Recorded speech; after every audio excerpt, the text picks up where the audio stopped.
I stared at my phone screen, reading the message for the third time. The words had not changed, but somehow I kept hoping they would rearrange themselves into something less cruel. Julia, I think it's better if you don't come to Vanessa's wedding. You'd ruin the atmosphere. We want everything perfect for her special day. Mom. My own mother had typed those words and hit send without a second thought. I set the phone down on my desk at the Marine Biology Research Center where I worked, my hands trembling slightly. Outside my office window, the Seattle waterfront stretched gray and infinite, matching my mood perfectly. 29 years old, and I was still the disappointment. The daughter who chose studying coral reef ecosystems over law school. The one who wore practical clothes instead of designer labels. The sister who did not fit the image my family wanted to project. Vanessa was getting married in 6 weeks. My younger sister by 3 years had landed exactly the kind of man our parents dreamed about. Gregory, a corporate finance executive with a corner office and a trust fund. Their engagement had been announced at the country club. The wedding would take place at an exclusive vineyard outside Portland, with 200 guests and a price tag that made my annual salary look like pocket change. And I was uninvited. I picked up my phone again and scrolled through the family group chat I had been removed from 2 days ago. I only knew about it because my cousin Bethany had accidentally sent me a screenshot while complaining about her bridesmaid dress. The chat was filled with excited planning, flower arrangements, menu tastings, and absolutely zero mentions of me. My office door opened. Killian walked in carrying 2 cups of coffee, his dark hair damp from the rain outside. He took one look at my face and set both cups down carefully. "What happened?" he asked. Killian worked in the oceanography department on the same floor. We had been dating for 8 months, though my family knew nothing about him. Why would they? They never asked about my life. I handed him my phone. He read the message, his jaw tightening. "Your mother actually wrote this?" Word for word. "Julia, this is..." He stopped, clearly searching for a word that would not be too harsh.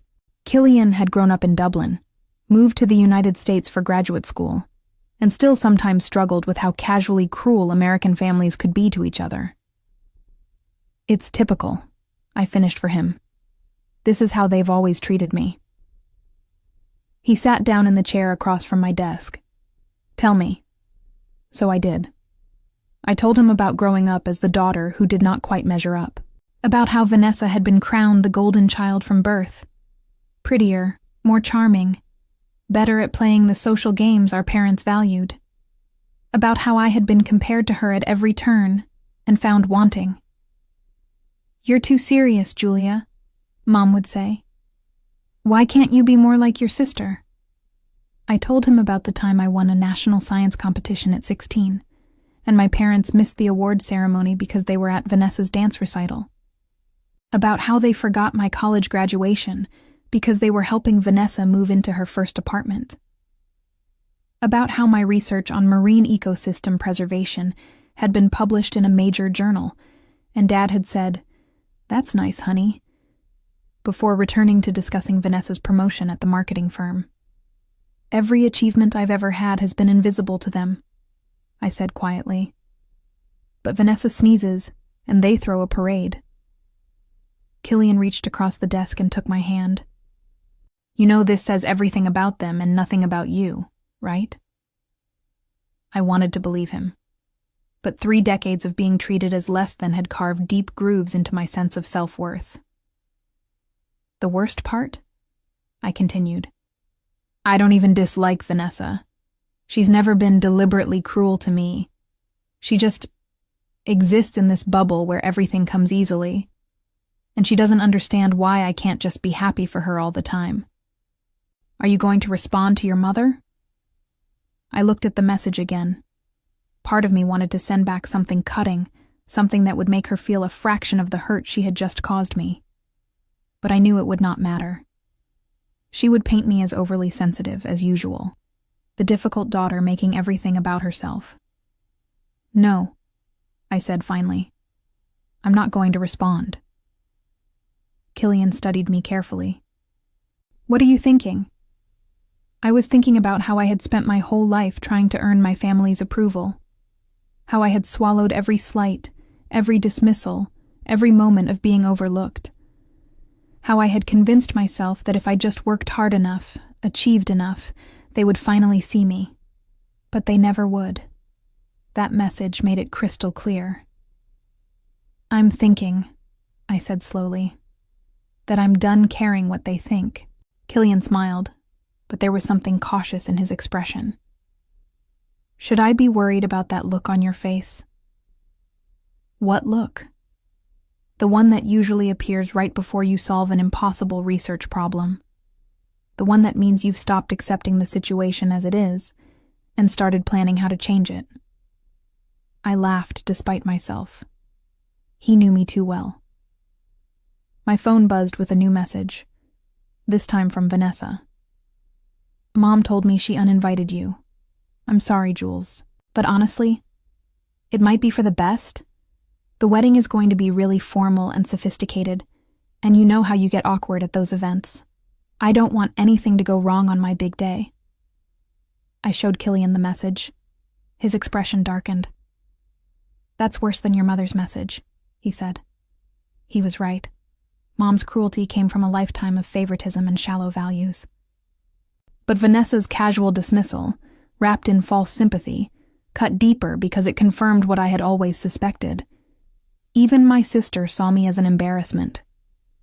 That evening, I sat in Killian's apartment overlooking Elliott Bay, watching ferries cross the dark water. He was cooking dinner, something with garlic and wine that smelled incredible. His apartment was nothing like the sterile perfection of my parents' house.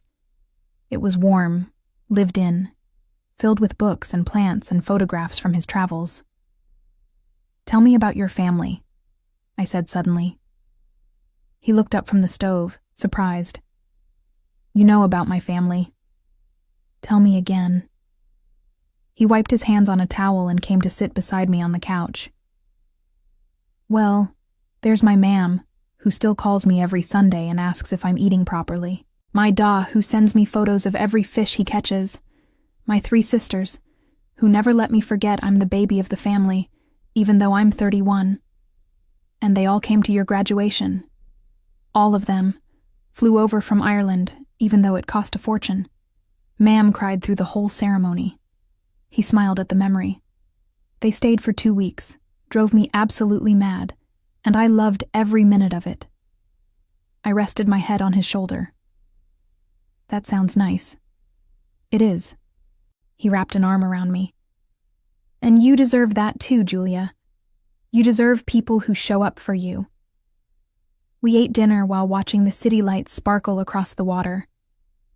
Killian told me about his latest project studying deep-sea thermal vents, and I updated him on my research team's progress mapping coral bleaching patterns in the Pacific. This was what my family never understood. How passionate I was about my work, how meaningful it felt to contribute to ocean conservation, how the research center felt more like home than the house I grew up in. Later, as we cleaned up, Killian asked, "Have you given any thought to what I asked you last month?" I paused, a dish halfway to the drying rack. Killian, I know the timing is complicated, he said quickly, with everything happening with your family. But I meant what I said. I want to spend my life with you, Julia. He had proposed 4 weeks ago, right here in this kitchen. Nothing elaborate, just him, holding my hands, telling me he loved me and wanted forever with me. I had asked for time to think, and he had been patient. But now, with Vanessa's wedding approaching and my family's rejection fresh, something shifted inside me. Yes, I said. He froze. Yes.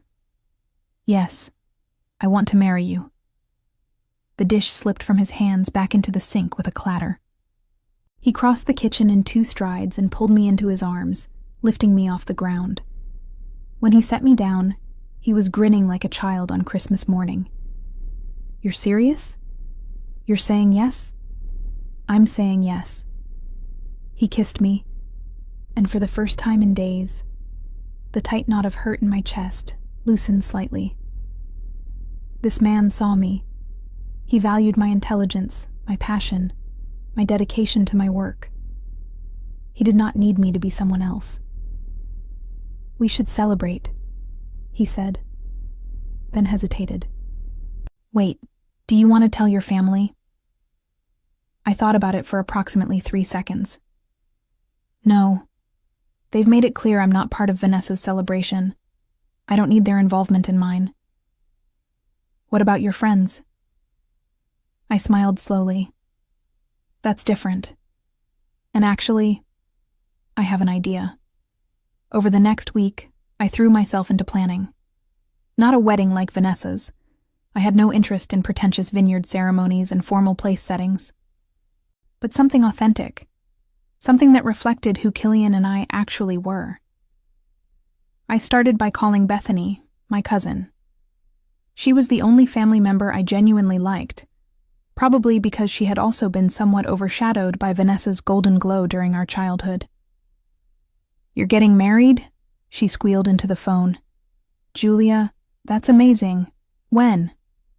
8 weeks from now, right after Vanessa's wedding." There was a pause. "Your mom doesn't know, does she?" "Nope." "Oh, this is delicious. Tell me everything." I told her about Killian, about the proposal, about my plans for a small, meaningful ceremony. Bethany had met Killian once at a coffee shop and declared him absolutely perfect for you, which was exactly the kind of support I needed. "Who else knows?" she asked. "Just you, so far. But I'm planning something a bit unconventional." I like the sound of that. I spent the following days reaching out to people who actually mattered in my life. My research team from the Marine Biology Center, friends from graduate school, colleagues I had collaborated with on conservation projects, several scientists I deeply admired who had become mentors over the years. And then I made a call that would change everything. Dr. Patricia Lawrence was a legendary marine biologist, someone I had admired since I was a teenager reading her groundbreaking papers on ocean acidification. She had spoken at a conference in Seattle 2 years ago, and I had gathered the courage to introduce myself afterward. We had stayed in touch, occasionally emailing about research developments. "Julia," she answered warmly. "What a pleasant surprise." "Dr. Lawrence, I have a favor to ask. It's a bit unusual." "I'm intrigued." I told her about the wedding, about wanting to create something that honored the work we did and the community we had built, about hoping she might attend. "I would be honored," she said immediately. "But I have a better idea. Let me make some calls." "Calls?" She laughed. "Trust me, my dear. If you're going to do this, let's do it properly." I had no idea what she meant, but something in her voice made my heart race with possibility. Vanessa's wedding dominated every conversation for the next month. My phone buzzed constantly with updates I was not supposed to see. Bethany kept forwarding me screenshots from the family group chat, partly out of loyalty to me and partly because she found the whole situation entertainingly absurd. "Your mother just spent 3 paragraphs discussing napkin folds," one message read. "Vanessa is having a meltdown because the florist suggested cream roses instead of white," said another.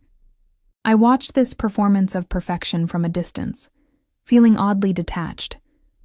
A few months ago, being excluded would have devastated me. Now, as I planned my own wedding, I mostly felt relief that I would not have to sit through 5 hours of performative elegance.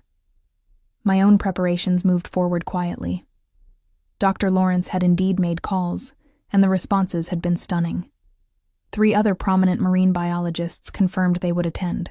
A documentary filmmaker who had featured my research on coral preservation said she would love to come. A National Geographic photographer I had worked with on a project in Australia sent his enthusiastic acceptance. "Julia," Killian said one evening, reading through the guest list, "do you realize who these people are? Scientists and friends. Some of the most respected ocean conservation researchers in the world. There are people on this list with Wikipedia pages." I shrugged. but inside, something warm bloomed in my chest. These were people who valued what I did, who saw my work as important, who wanted to celebrate with me. The wedding venue itself had come together almost magically. One of my colleagues at the research center had a family property on Whidbey Island, a beautiful stretch of beach with views of the Puget Sound. Nothing fancy, but authentic and meaningful. We would have the ceremony at sunset, right on the sand. "Very you," Bethany said when I showed her photos. "Your mom would absolutely hate it. That's not why I'm doing this. I know, but it's a nice bonus." Killian's family planned to fly in from Ireland. His mother had called me directly, welcoming me into the family with such genuine warmth that I had actually cried after hanging up. The contrast between her enthusiastic acceptance and my own family's rejection could not have been sharper. 2 weeks before Vanessa's wedding, I ran into my father at a coffee shop downtown. He looked surprised to see me, as if I were an acquaintance he had forgotten about rather than his daughter. "Julia, how are you?" "Fine, Dad. You?" "Busy with wedding preparations. Your sister's big day is coming up." "I heard." An awkward pause stretched between us. I waited to see if he would mention the uninvitation, apologize, acknowledge the cruelty of it in any way. He did not. "Well," he said finally, "I should get going. Good to see you." He left without asking about my job, my life, anything. I watched him walk away and felt nothing but a mild sense of closure. This was who he was, who they all were, and I was finally accepting it. Vanessa's wedding arrived on a gorgeous June Saturday. I spent the day at the beach on Whidbey Island with Killian, swimming in the cold water and planning final details for our own ceremony. My phone buzzed periodically with photos from Bethany. The vineyard decorated in cascading white flowers, Vanessa in an elaborate gown, guests arriving in formal wear. "It looks beautiful," Killian said, looking over my shoulder at one photo. "It does," I agreed. And it did. Vanessa looked happy. The setting was elegant. Everything appeared perfect. I felt no bitterness about it, which surprised me. Somewhere in the process of planning my own wedding, I had stopped caring about hers. That evening, Bethany called. "So your mom asked where you were today." "What did you tell her?" "Nothing. I just said I had not seen you. But Julia, she seemed almost confused that you did not show up anyway, despite being uninvited. Like she expected you to come and grovel for a chance to sit in the back." "That sounds about right." The whole thing was exactly what you'd expect. Lots of speeches about how perfect Vanessa is, how successful Gregory is, how proud your parents are. Not one mention of you, obviously. Obviously. Your mom kept talking about how this was the wedding of her dreams, how everything was absolutely flawless. Bethany paused. "Jules, I'm really glad you didn't come. You would have hated it. I was glad too, because I was busy building something real, something that mattered to me. While Vanessa had her performative perfection, I had assembled a guest list of people who actually knew me, who valued me for who I was. 3 days after Vanessa's wedding, Dr. Lawrence called me. "Julia, I've been contacted by someone interesting, a producer from a streaming platform that creates documentary content. They're developing a series on ocean conservation efforts, and they want to feature your coral reef research." My heart jumped. Seriously? Very seriously. They were impressed by the paper you published last year, and they think your work would make compelling content. They want to interview you, film some of your research activities. She paused. They mentioned they'd also like to capture some personal moments. They specifically asked if there were any upcoming significant events in your life. I smiled slowly. Actually, there might be. I thought so. I may have mentioned you were getting married soon. Dr. Lawrence. They want to feature it, Julia. A wedding ceremony that brings together ocean conservation researchers, showing the personal side of scientists working to save our planet. They think it could be powerful content.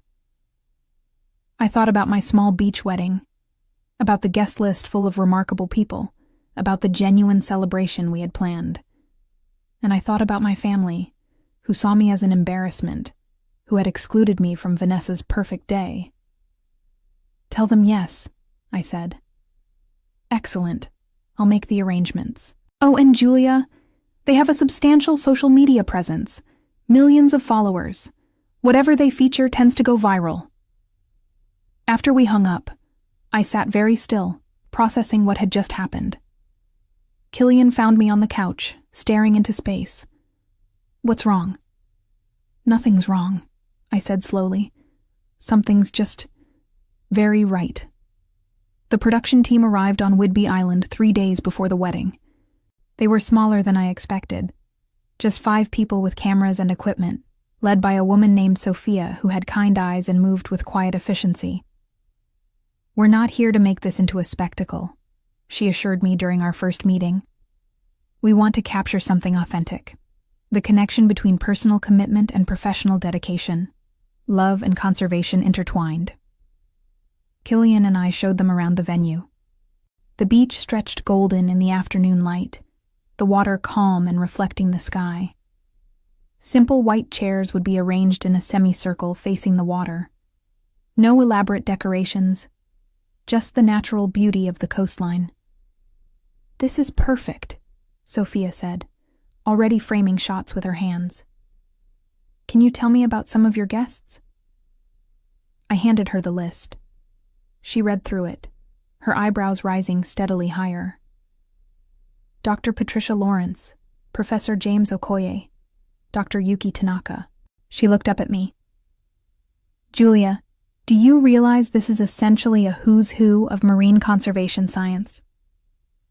They're my friends and mentors. They're legends." She smiled. "This is going to be incredible content.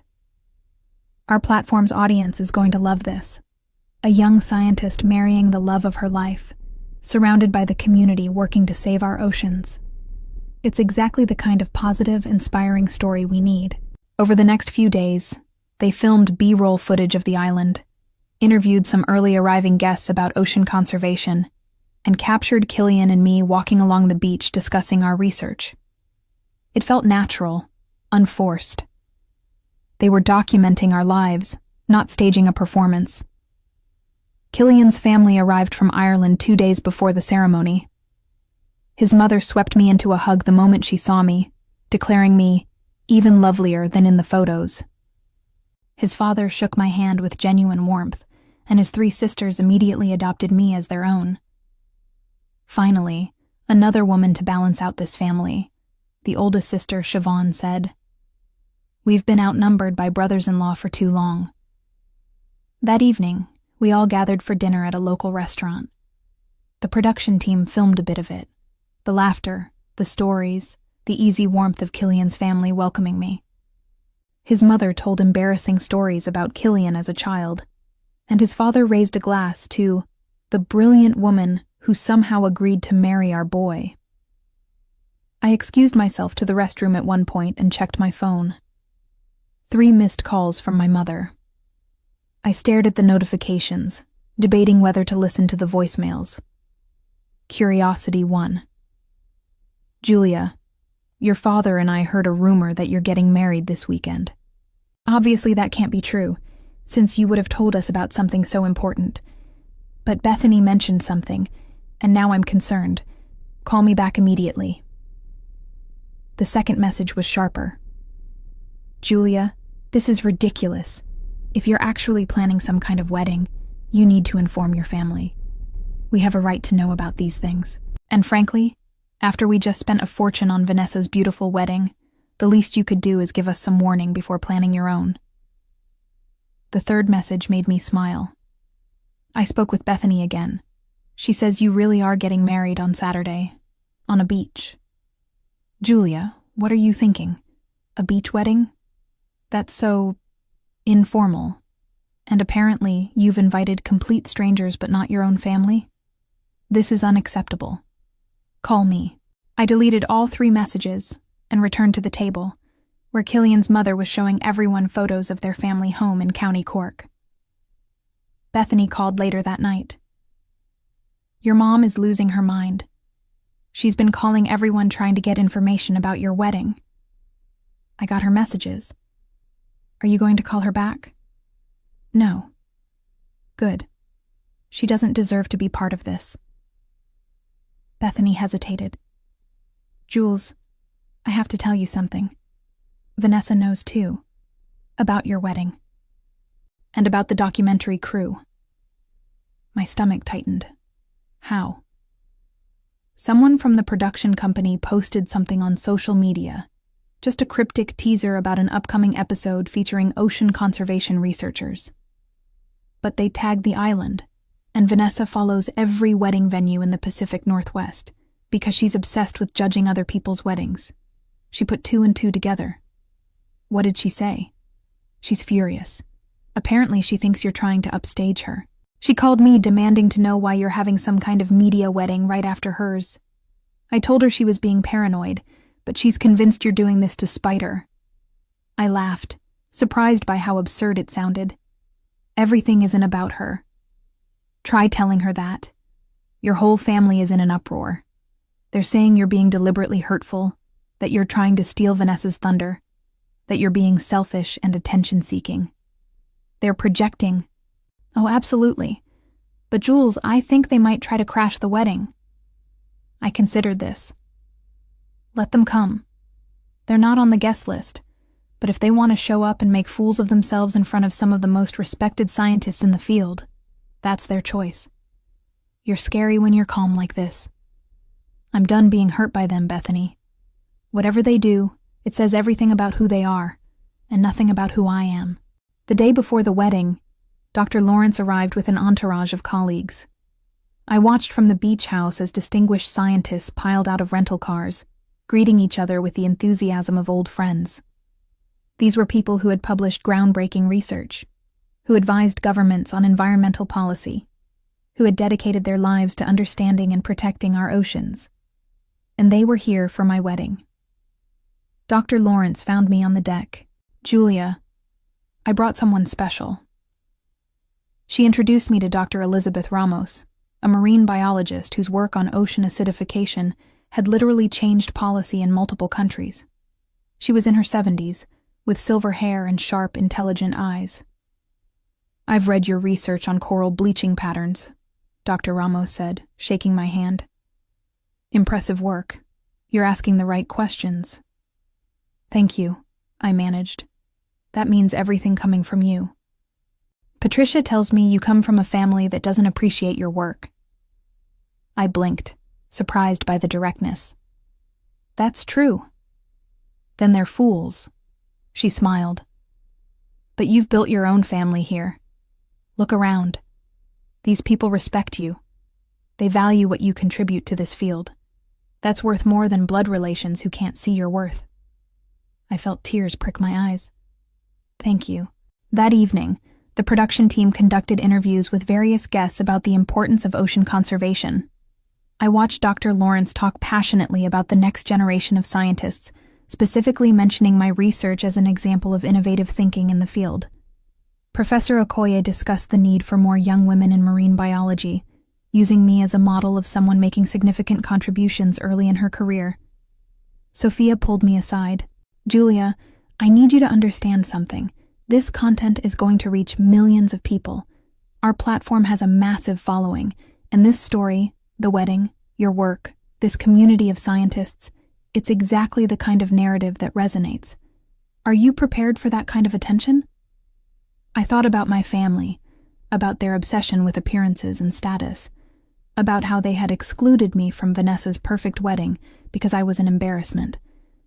"Yes," I said. "I'm prepared." Saturday morning dawned clear and beautiful. I woke up in the beach house to the sound of waves and seagulls, with Bethany asleep in the other bed. She had arrived late the night before, declaring herself my official maid of honor whether I wanted one or not. "Big day," she said when she woke up. "How are you feeling?" "Good. Really good, actually." "No nerves?" About marrying Killian? None. About my family potentially showing up and causing a scene? A little. She sat up. If they show up, I'll handle them. You just focus on your day. The production team arrived early to capture getting ready footage. They filmed me in a simple white dress. Nothing elaborate, just something that felt like me. Comfortable, elegant, appropriate for a beach ceremony. Bethany helped with my hair, leaving it down in loose waves. You look beautiful, she said, and more importantly, you look happy. Guests began arriving around 3 p.m. I watched from the window as rental cars pulled up, disgorging scientists from around the world. The documentary crew moved among them, capturing conversations about ocean conservation, climate change, the importance of research funding. Then I saw my mother's car. She pulled up with my father, Vanessa, and Gregory. They climbed out, and even from a distance I could see my mother's disapproving expression as she surveyed the casual beach setting. They actually came, Bethany said, spotting them too. Of course they did. They couldn't stand the idea of missing out on something. Sophia appeared at my door. Julia, there are some people here who aren't on the guest list. They're claiming to be your family. They are my family. Do you want them to stay? I thought about it. Part of me wanted to have them escorted away, to exclude them the way they had excluded me. But a better idea formed. Let them stay, I said. Seat them in the back. And Sophia, make sure your cameras capture their reactions. She smiled slowly. I like how you think. The ceremony was scheduled for 5 p.m, time to catch the golden light before sunset. I waited in the beach house while Killian took his place near the water. Through the window, I could see the assembled guests, over 100 people, many of them recognizable from their published work, their TED Talks, their contributions to ocean science. And in the very back row, looking deeply uncomfortable, sat my family. Dr. Lawrence appeared at my door. Ready? You're walking me down? If you'll have me. I know I'm not your father, but I'd be honored to stand in. My father was 20 yards away, but he had never really been present in my life. Dr. Lawrence had been more of a mentor and supporter than he had ever been. I'd love that, I said. We walked together down the sandy aisle between the chairs. I saw Killian waiting for me, his eyes bright with emotion. I saw his family beaming from the front row. I saw colleagues and friends smiling. And I saw my mother's face in the back, her expression cycling between shock and confusion as she took in the distinguished guests surrounding her. The ceremony was conducted by a retired marine biology professor who had known both Killian and me during our graduate studies. He spoke about the ocean, about the currents that bring things together, about the importance of finding a partner who understands your passion and purpose. Killian and I had written our own vows. When it was my turn, I looked at him and felt nothing but certainty. I promise to support your research, even when it takes you to the other side of the world, I said. I promise to celebrate your discoveries and help you through your frustrations. I promise to be your partner in saving the oceans we both love, and I promise to build a life with you that's based on what we value, not what anyone else expects of us. He wiped his eyes. When he spoke, his Irish accent thickened with emotion. I promise to see you, always, to value your mind and your heart equally, to stand beside you as you change the world with your research, to remind you of your worth when you forget it, and to love you exactly as you are, without asking you to be anyone else. We exchanged simple silver rings. We kissed as the sun began its descent toward the horizon, painting the sky in shades of gold and pink. And our guests erupted in applause, not polite, formal clapping, but genuine, enthusiastic celebration. The reception was held right there on the beach. No formal dinner service, no assigned seating. Instead, we had a seafood barbecue, with long tables where guests mingled freely. The production crew moved through the crowd, capturing conversations between Nobel laureates and young graduate students, between documentary filmmakers and research assistants. I watched my mother approach one of the tables, clearly trying to figure out who these people were. She stopped a man who was chatting enthusiastically about deep-sea exploration. "And how do you know the bride?" I heard her ask. "Julia?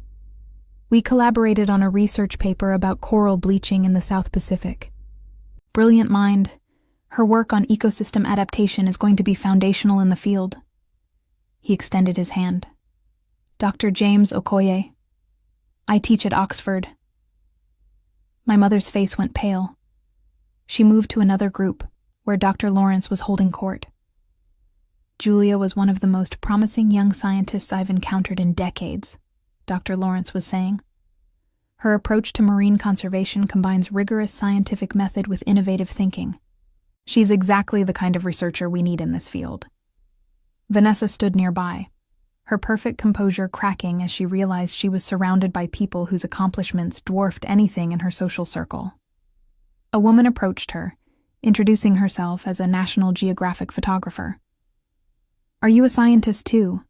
the photographer asked politely. "No, I work in marketing," Vanessa said stiffly. "Oh, how nice. Julia's research is so important. We featured her work in a spread last year. The photos of the coral systems she's documenting are stunning." I saw Gregory pull Vanessa aside, whispering urgently. They were realizing, slowly, that this was not some small beach wedding thrown together by their embarrassing relative. This was a gathering of significant people in a field that mattered. Bethany appeared at my elbow. "Your mom just asked me who all these people are." I told her they're Julia's friends and colleagues. She looked like she might faint. "Good." Killian found me as the sky darkened and someone lit a bonfire on the beach. "Are you happy?" "Extremely. Even with your family here?" I looked over at where my parents stood awkwardly, clearly out of their depth, watching everyone else enjoy genuine connection and conversation. Especially with my family here. They're finally seeing what they dismissed for so long. The evening continued with toasts and stories. Dr. Lawrence spoke about the future of ocean conservation and the brilliant young minds leading the charge. Professor Okoye talked about the importance of supporting women in science. Killian's mother told a funny story about the first time Killian had called home to talk about this amazing scientist he'd met. Then Sophia approached with a microphone. "Julia, would you mind saying a few words for the documentary?" I took the microphone, suddenly aware that this would reach far beyond the people gathered on this beach. Millions of people would eventually see this. "I want to thank everyone for coming," I began. "For those who don't know, most of the people here tonight are marine biologists, oceanographers, conservation researchers. They're people who have dedicated their lives to understanding and protecting our oceans." I saw my mother's face in the firelight, finally understanding the caliber of the guests she had been dismissing. "I grew up feeling invisible," I continued. Like my work didn't matter. Like my passion for ocean science was somehow less valuable than other pursuits. For a long time, I believed that. I thought maybe I was the problem. Killian squeezed my hand. But then I found this community. I found people who valued questions over appearances, who measured success by contribution rather than status, who saw worth and dedication to something bigger than ourselves. I looked around at the assembled guests. You taught me that family isn't just about blood. It's about who shows up for you, who celebrates your victories, who sees you for who you actually are. The crowd applauded. I handed the microphone back to Sophia, who was wiping her eyes. My father approached me shortly after. "Julia, I had no idea you knew such distinguished people." "Why would you? You never asked about my work." He flinched. "That's not fair, isn't it? Dad, when was the last time you asked me about my research? When was the last time you showed any interest in what I do?" He had no answer. My mother was next, her composure finally cracking. Julia, if we had known you were planning something like this, you would have what? Suddenly cared about my life? Suddenly seen me as worth your attention? Don't be dramatic. We've always cared about you. You uninvited me from Vanessa's wedding because I would ruin the atmosphere. You told me I was an embarrassment. I never used that word. You didn't have to. You've been showing me that my entire life.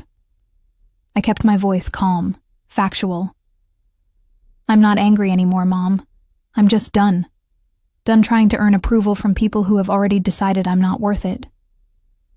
Vanessa appeared, Gregory trailing behind her. Julia, this is all very impressive, but did you really have to plan this right after my wedding? It feels deliberately spiteful. I stared at my sister. Vanessa, I got engaged before you did. I just didn't tell you about it. And I planned a wedding that reflected what Killian and I actually value. None of this was about you. Then why the documentary crew? Why all these important people? Why make such a big production? This isn't a production. This is my life. These are my friends. This is the community I've built. I gestured toward the beach, where scientists were laughing around the bonfire. I'm sorry if it threatens you that I have something meaningful, but that's not my problem to solve. Gregory spoke up. I think what Vanessa means is that it seems calculated, like you're trying to prove something. I'm not trying to prove anything to you, I said quietly. I don't need your validation anymore. Any of you. Bethany materialized at my side. I think it's time for you all to leave now. We're family, my mother protested. You can't just... Watch me, I said. You excluded me from Vanessa's wedding because I didn't fit your image of perfection. Now you're excluded from the rest of my celebration because you don't fit my definition of family. Seems fair. They left finally, climbing into their car and driving away into the darkness. I watched their taillights disappear and felt nothing but relief. The party continued long into the night. Killian's sisters taught everyone Irish drinking songs. Someone started a debate about deep-sea exploration that got hilariously heated. The documentary crew captured it all. The laughter, the passionate discussions, the genuine warmth of people who loved their work and each other. Around midnight, Killian and I walked down to the water's edge, away from the crowd. The moon was bright, reflecting off the calm surface. No regrets? He asked. None. You? Marrying you. Best decision I've ever made. He pulled me close. Standing up to your family, also satisfying to watch. I laughed. I didn't plan for this to be some big statement. I know. That's what makes it perfect. You just built something real, and it highlighted how shallow their values are. We stood there, listening to the waves, while behind us our friends celebrated into the night. The documentary episode aired 6 weeks later. I was at work when my phone started exploding with notifications. The streaming platform had released the episode that morning, and within hours, it had gone viral. The view count climbed into the millions. Comments poured in. This is the most beautiful wedding I've ever seen. These are the people making a real difference in the world. The bride is a literal genius and her family didn't even know. Anyone else crying at how she found her real family? Media outlets picked up the story. Headlines appeared. Marine biologist wedding brings together conservation heroes. The wedding that's inspiring a generation of scientists. When your real family is the one you build. Someone had done a deep dive on the guest list, identifying each notable scientist and their contributions. The article had been shared hundreds of thousands of times. My research, which had been known primarily in academic circles, suddenly had mainstream attention. The Marine Biology Center's website crashed from traffic. I received interview requests from major news networks. Dr. Lawrence called, laughing. Julia, you've done more for ocean conservation awareness in one day than most of us manage in years. Every news outlet wants to talk about your research now. I just got married, I said, still processing. You did. And you showed millions of people what scientists actually look like, what we value, what we're fighting for. It's extraordinary. My phone buzzed with a message from Bethany. Have you seen your family's social media? I had not. Curiosity made me look. Vanessa had posted a lengthy statement about how proud she was of her sister, how she'd always known I was destined for great things, complete with old photos of us together. The comments were brutal. Didn't you just get married? Why is this about you? Your sister literally wasn't invited to your wedding, LOL. The performative support is embarrassing. My mother had shared the documentary episode with a caption about how blessed she was to have such accomplished daughters. The comments there were even worse. The documentary literally mentions how unsupportive her family was. Maybe show up for your kid before they're famous. This is sad. Just admit you messed up instead of trying to claim credit. The attention did not fade. If anything, it intensified over the following weeks. The documentary episode became one of the most watched pieces of content on the platform. News outlets continued to feature stories about the wedding, about ocean conservation, about the community of scientists working to protect marine ecosystems. I was invited to give a TED Talk. 3 different publishers reached out about writing a book. The research center received a massive donation specifically designated for my coral reef project, with a note from the donor saying they had been inspired by the documentary. My inbox overflowed with messages from young women considering careers in marine biology, saying I had inspired them. High school science teachers wrote to say they had shown the documentary to their classes. Environmental organizations asked me to speak at their events. Through it all, my family stayed conspicuously silent. No phone calls, no direct messages, just their increasingly desperate social media posts trying to associate themselves with my sudden visibility, each one met with more skepticism and criticism than the last. Then, 3 months after the wedding, my mother called. I almost did not answer, but something made me pick up. Julia. Her voice sounded strained. We need to talk. Do we? Please, can you meet me for coffee? I considered refusing, but I was curious about what she wanted, and I had nothing to fear from her anymore. We met at a cafe near the waterfront. She arrived looking smaller than I remembered. Her usual confidence diminished. She ordered a latte and sat across from me, struggling to make eye contact. I've been getting calls, she said finally, from friends, from the country club, from people at the company where your father works. About the documentary. About how we treated you. She twisted her napkin. Someone made a compilation video, all the parts where you talked about feeling invisible, about your family not supporting your work. It's been shared everywhere. People recognize us now. They know we're your parents. And that bothers you. Julia, people are saying terrible things. They're calling us toxic parents. They're saying we abused you emotionally. Your father's colleagues have been asking him why he wasn't at his daughter's wedding. I sipped my coffee, waiting. And Vanessa, her company let her go. They said something about image concerns, about not aligning with their values. She's been applying to other positions, but every interview goes badly once they realize who she is.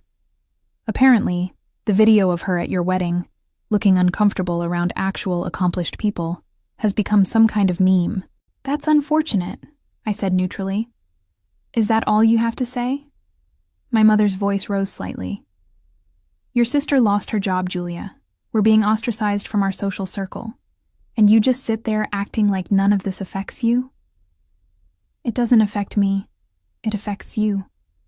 Those are consequences of your own choices. We made mistakes, I admit that. But did we really deserve this level of public humiliation? I set down my cup carefully. Mom, you uninvited me from Vanessa's wedding because I would ruin the atmosphere. You told me I was an embarrassment. You spent my entire life making me feel worthless because I didn't fit your narrow definition of success. I never meant... Yes, you did. You meant every word. You just never expected anyone to care. You thought I'd stay quiet and invisible forever, accepting whatever scraps of attention you were willing to give me. I leaned forward. But I didn't do this to you. I didn't create a documentary to expose you. I just lived my life, celebrated my marriage with people who actually value me, and told my truth. The fact that the world responded the way they did, that's not on me. That's on you. So you're not going to help us? Help you how? Issue a statement saying you were actually wonderful parents and I was lying? Pretend that everything was fine? You could at least acknowledge publicly that we've reconciled, that we're working on our relationship. But we're not. We haven't reconciled. You haven't apologized, really apologized, for 31 years of dismissing me. You've just shown up upset that there are consequences. My mother's face hardened. You've become cruel, Julia. No, I've become honest. There's a difference. She stood abruptly. I hope you're satisfied. You've destroyed your sister's career and your family's reputation. I got married, I said quietly.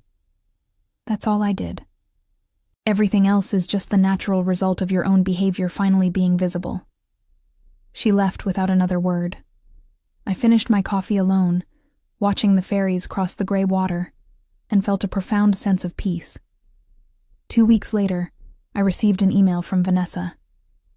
Unlike my mother's phone call, this one seemed genuine. Julia, I know you probably don't want to hear from me. I don't blame you. I've had a lot of time to think since I lost my job, and I've been watching that documentary over and over. Really watching it, I mean. Seeing how our family treated you, hearing you talk about feeling invisible. And I'm ashamed. I was part of that. I benefited from it without ever questioning whether it was fair. I told myself you were fine, that you were just different. But really, I knew. I knew Mom and Dad treated you terribly, and I let it happen because it meant I stayed the favorite. I'm sorry. I know that's not enough. And I know I can't undo 30 years of being complicit in their behavior.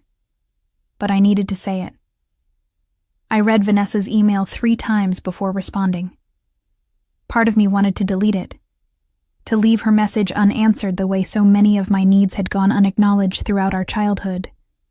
But I had never wanted to become like them, petty, vindictive, incapable of growth. Vanessa, I appreciate your email. I don't know what our relationship looks like going forward, but I'm willing to talk. Not because I need anything from you, but because you seem to actually be reflecting on the past, rather than just managing the fallout. We met for lunch a week later. She looked different, less polished, more uncertain. The armor of perfection she had always worn had developed cracks.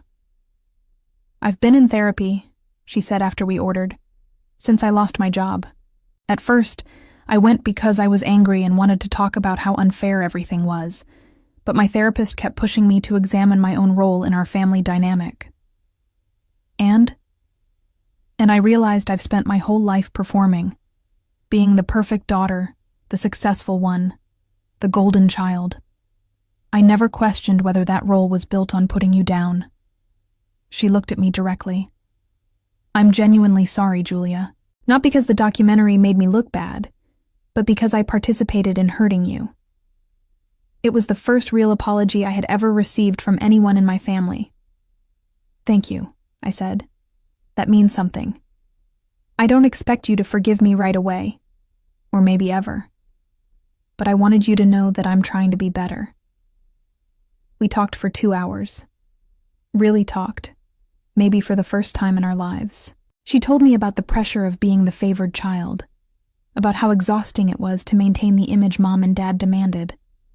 I told her about years of feeling like a ghost in my own family, about finally finding people who saw me. Your wedding looked amazing, she said quietly. Not just the setting or the production, but the people. Everyone looked so happy to be there, so genuinely connected. They were. My wedding was beautiful, but it wasn't real. It was a performance for 300 people, most of whom I barely know. Gregory and I spent $200,000 on one day, and I can't remember feeling happy during any of it. Just stressed about everything being perfect. Do you love him? She hesitated. I don't know. I think I love the idea of him, the successful husband, the right kind of marriage. But do I love him? We barely talk about anything real. I reached across the table and squeezed her hand. You can change that, you know. You can build something authentic. Like you did? Like I did. Over the following months, Vanessa and I developed something resembling a real sister relationship. She divorced Gregory. Amicably, they had both realized they were performing rather than partnering. She took a job at an environmental nonprofit, making a fraction of her previous salary, but seeming genuinely engaged with the work. My parents, however, remained unchanged. They issued a public statement through a family friend's blog, claiming the documentary had been edited to make them look bad, that I had always been dramatic and attention-seeking, that they had always supported my career despite my difficult personality. The statement backfired spectacularly. People compared it to the unedited footage, found no evidence of manipulation, and the criticism intensified. Several think pieces were written about parents who could not accept accountability even when confronted with clear evidence of their behavior. My father's company quietly asked him to retire early, not officially because of the controversy, but the timing was obvious. My mother's friends at the country club stopped inviting her to events.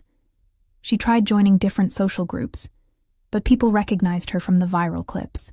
Bethany sent me updates occasionally, half amused and half horrified by their continued refusal to simply admit they had been wrong. Your mom tried to join a book club, one message read. Someone had them read an article about emotional neglect in families. Your mom walked out when the discussion turned to accountability.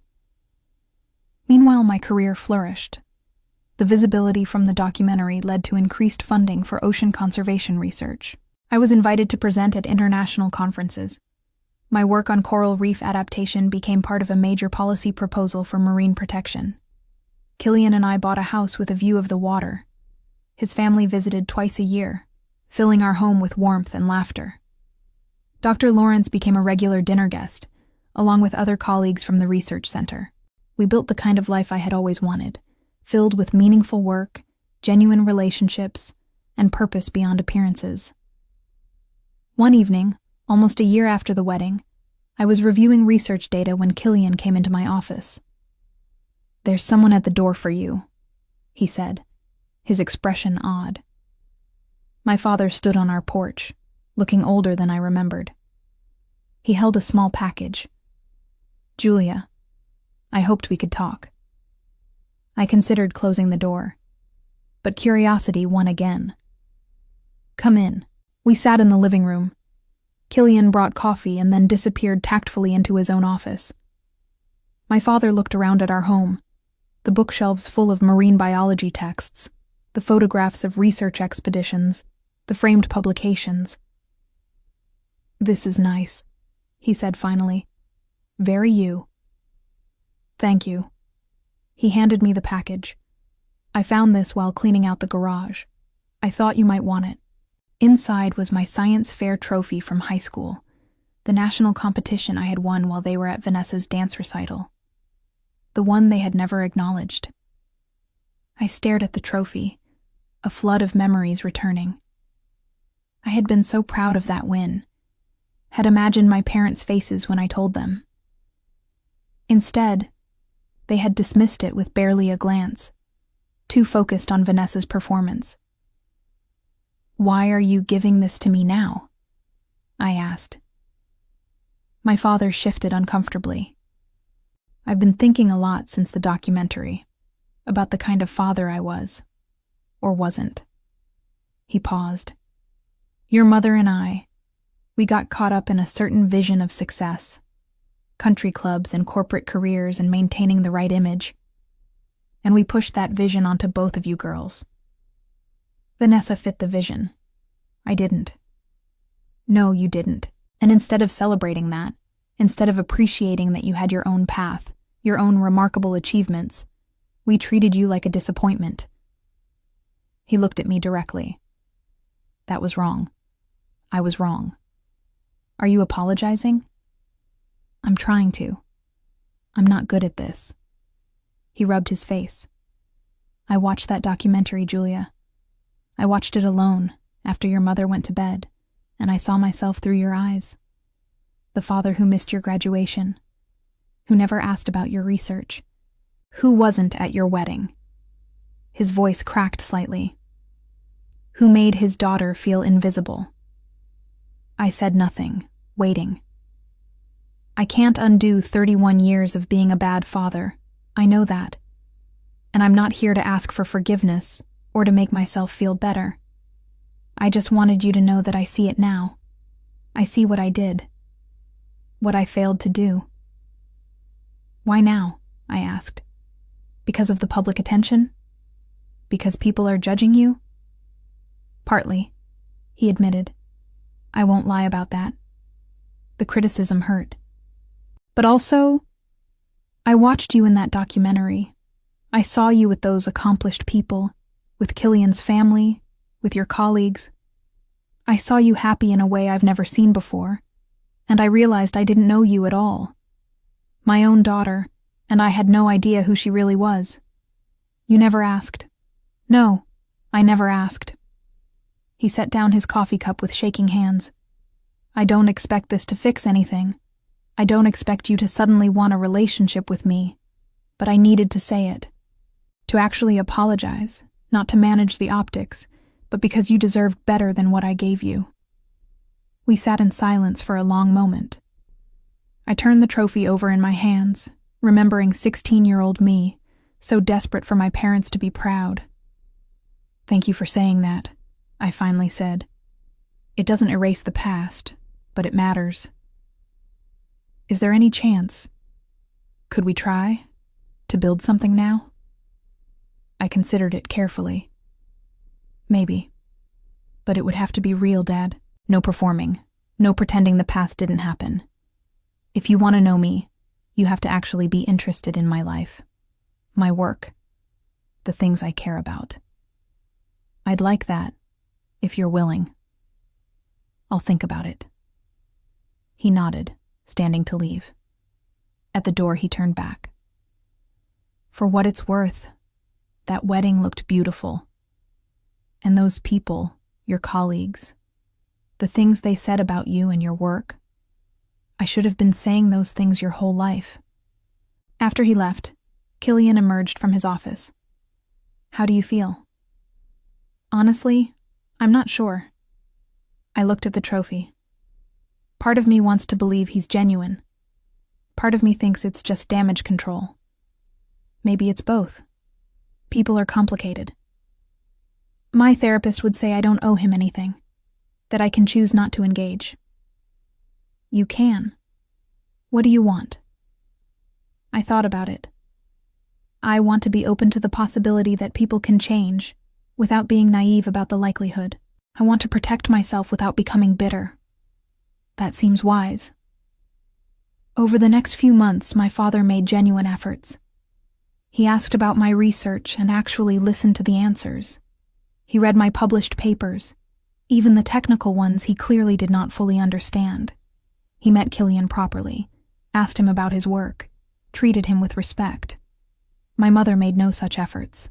She remained convinced that she had been wronged, that the documentary had unfairly portrayed their family, that I owed her an apology for the embarrassment. Vanessa tried to build a bridge between us, but I had no interest in reconciling with someone who refused to acknowledge reality. She'll never admit she was wrong, Vanessa told me. She's too invested in her self-image. I know, and I'm okay with that. I don't need her approval anymore. The documentary continued to impact lives in unexpected ways. I received letters from adult children of narcissistic parents, thanking me for showing that it was possible to build a fulfilling life beyond toxic family dynamics. From young scientists who felt empowered to pursue their passions, despite lack of family support. From women who had felt invisible and were inspired to find their own communities. A year and a half after the wedding, the documentary won several awards for its impact on environmental awareness and science communication. The streaming platform created a whole series inspired by it, featuring other scientists and their important work. I was invited to consult on ocean conservation policy at the national level. My research team expanded.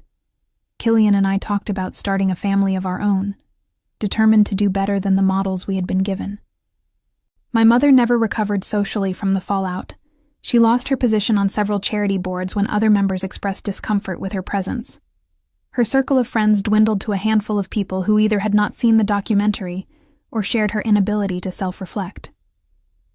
She spent her days bitter and isolated, convinced the world had treated her unfairly, never acknowledging her own role in her circumstances. My father eventually moved into a separate bedroom and lived a mostly independent life, maintaining cordial distance while pursuing his own tentative relationship with me.